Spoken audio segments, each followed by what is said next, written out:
बांग्लादेश के इस इंसिडेंट ने सेक्युलरिज्म का पाठ पढ़ाने वालों को आईना दिखा दिया है।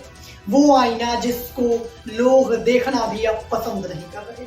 हर एक मुद्दे पर टिप्पणी देने वाले, हर एक मुद्दे पर बोलने वाले, हर एक मुद्दे की जानकारी लेने वाले आज एकदम से मौन हैं, चुप हैं और कुछ भी बोलने से बच रहे हैं, कतरा रहे हैं।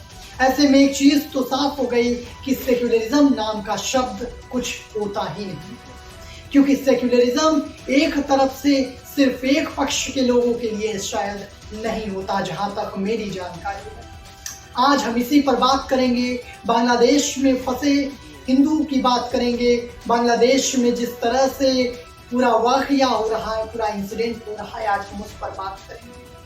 हालांकि इन तमाम सारी चीज़ों में हम एक चीज़ पर खासा ख्याल रखेंगे कि बांग्लादेश में शायद अब कुछ भी लोकतांत्रिक ढंग से चलना बहुत ही मुश्किल है, क्योंकि प्रदर्शन करो और सत्ता अपने हाथ में काबिज कर लो। यही चल रहा है बांग्लादेश में। आज इसी पर हम करेंगे पूरी चर्चा। नमस्कार, राम राम, मैं हूं आपके साथ अनुराग मिश्रा और आप देखना शुरू कर चुके हैं ऑफिशियल अनुराग मैन 21। आज हम बात करेंगे उन तमाम सारे प्रदर्शनकारियों की जिन्हें मुंहतोड़ जवाब दिया है बांग्लादेशी हिंदुओं ने। आखिर प्रदर्शन करने का सही तरीका क्या है वो भी सिखाया है और साथ में ये भी बताया है कि प्रदर्शन का मूलभूत तरीका क्या होता है। ये भी बताया है कि प्रदर्शन का सही तरीका पूरा विश्व देखे कि बांग्लादेशी हिंदू इस वक्त प्रदर्शन आखिर कर कैसे रहे। सिर्फ चीख पुकार मचाने से, जगहों को आग लगाने से, हिंदू मंदिरों को आग लगाने से और हिंदुओं की बहन बेटियों के इज्जत को लूटने से, अपने ही प्रधानमंत्री के आबरू को लूटने से, सुप्रीम कोर्ट के जज को धमकी देने से और सुप्रीम कोर्ट में तोड़फोड़ मचाने की कोशिश करने से पूरा विश्व आपकी ओर नहीं देखेगा।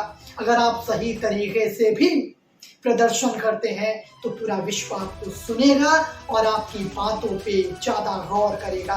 इस बात को बांग्लादेशी हिंदुओं ने मनवा दिया है और अपना लोहा आज बांग्लादेशी हिंदू पूरे विश्व में मनवा रहे हैं। जिस तरह से प्रभु श्री राम और श्री कृष्ण की जायंट करके वो प्रदर्शन कर रहे हैं, अपने जान को बचाने के लिए पूरे विश्व से गुहार लगा रहे हैं, भारत की ओर आस की निगाहों से देख रहे हैं। ऐसे में ये साफ होता है कि हिंदू, चाहे वो बांग्लादेश में हो, चाहे वो पाकिस्तान में हो, चाहे वो अमेरिका में हो, चाहे वो यूके में हो, चाहे वो अफगानिस्तान में ही क्यों ना हो, हिंदुस्तानी ही होते हैं और उनका दिल भी उसी तरह होता है जैसे हिंदुस्तान में रहने वाले हिंदुओं का दिल है। जी हाँ, जिस तरह से उन्होंने प्रभु श्री राम का चायंट किया, उन्होंने सीधे तौर पर ये जता दिया कि हम हिंदू हैं, हम बांग्लादेशी हिंदू हैं और बांग्लादेशी हिंदू बांग्लादेश को छोड़कर कहीं नहीं जाएंगे। लेकिन हाँ, अपने सुरक्षा की बात किस तरह से पूरे विश्व के सामने रखनी है वो जरूर हम पूरे विश्व को बता देंगे। और ऐसा ही कुछ किया। शायद लोग समझते थे प्रदर्शन करने का तरीका सिर्फ एक रह गया है, जगहों को आग लगा दो, लोगों की बहन बेटियों के आबरू को लूट लो, इज्जत को लूटने की कोशिश करो, जगहों को नस्तोनाबूद कर दो, अपने ही देश को आग के भट्टे में झोंक दो। लेकिन बांग्लादेशी हिंदुओं ने बता दिया कि सिर्फ यही तरीका नहीं है लोगों तक अपनी बातों को पहुंचाने का। एक तरीका ये भी है, प्रदर्शन का तरीका ये भी है, प्रदर्शन किस तरह से होता है ये भी बांग्लादेशी हिंदुओं ने बता दिया कि शांति से बैठ के, लोगों से बातचीत करके और लोकतांत्रिक ढंग से प्रदर्शन करके भी अपनी बातों को रखा जाता है। और शायद प्रदर्शन करने का सही तरीका भी यही है, लोकतांत्रिक ढंग से अगर माने तो।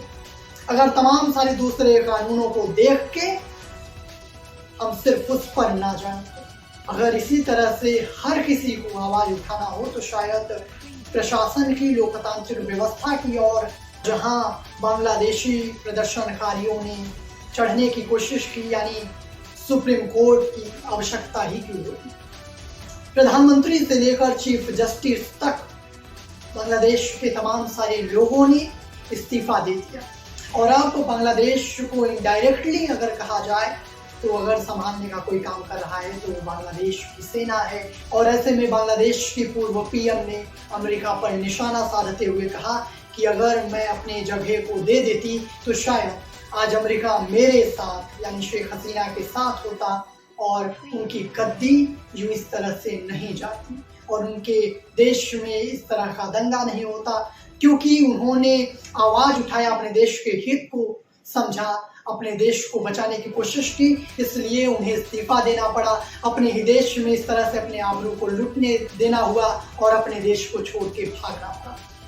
तो इन तमाम सारी चीज़ों से ये तो साफ होता है कि कहीं ना कहीं ये प्रदर्शनकारी और जिस तरह के प्रदर्शन हमें बांग्लादेश में देखने को मिले ये बहुत ही शर्मनाक था और बांग्लादेश की हालत आने वाले समय में बहुत अधिकतम बिगड़ने वाली है। जो लगातार बढ़ रही थी बांग्लादेश की इकोनॉमी, बांग्लादेश की सेना और बांग्लादेश पूरे विश्व में अपना नाम बरकरार कर रहा था, वो अब घटने वाला है। और हाँ, इसकी शुरुआत भी हो चुकी है। जैसे ही शेख हसीना ने अपने देश को छोड़ा, नए प्रधानमंत्री हालांकि बांग्लादेश में बन गए हैं, लेकिन वो कितना अपने देश को संभाल पाएंगे, कितना वो बांग्लादेशी हिंदुओं को सुरक्षा मुहैया करा पा रहे हैं, यह पूरा देश और पूरी दुनिया देख रही है।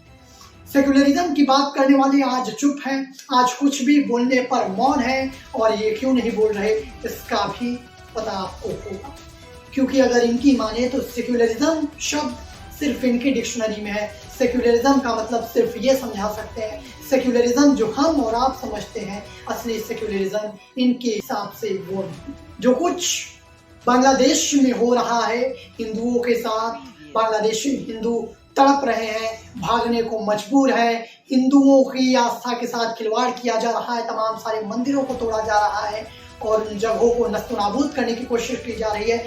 ऐसे में बड़ी साजिश देखने को मिल रही है। जल्द ही लौटेंगे हम नई खबरों के साथ, लेकिन जाते जाते ये जरूर कहना चाहूँगा कि जो भी बांग्लादेश के नए प्रधानमंत्री बने हैं, उनकी सेना द्वारा नवनियुक्त किए गए हैं, उनसे यही कहना चाहूँगा और उनके सेना प्रमुख से यही कहना चाहूँगा कि हिंदुओं की सुरक्षा को मुहैया कराएं। और ये तो नामुमकिन हो गया है कि अब लोकतांत्रिक ढंग से बांग्लादेश की सरकार चल सके, क्योंकि प्रदर्शन करो, हिंसा करो और सरकारें बदल दो, जिसका चाहिए उसका इस्तीफा ले लो। और कहीं ना कहीं ऐसे में पढ़े लिखे लोगों की कमी बांग्लादेश में है, इससे कोई भी नजरअंदाज नहीं कर सकता। खैर, आज के लिए बस इतना ही, मिलते हैं नए खबर के साथ, तब तक के लिए हमारे साथ बने रहें। और अगर चैनल पर नए हैं तो चैनल को अभी के अभी सब्सक्राइब कर लें। वीडियो पसंद आया तो लाइक करें, कमेंट करके अपनी राय जरूर रखें। आज के लिए बस इतना ही। राम राम, जय हिंद, जय भारत।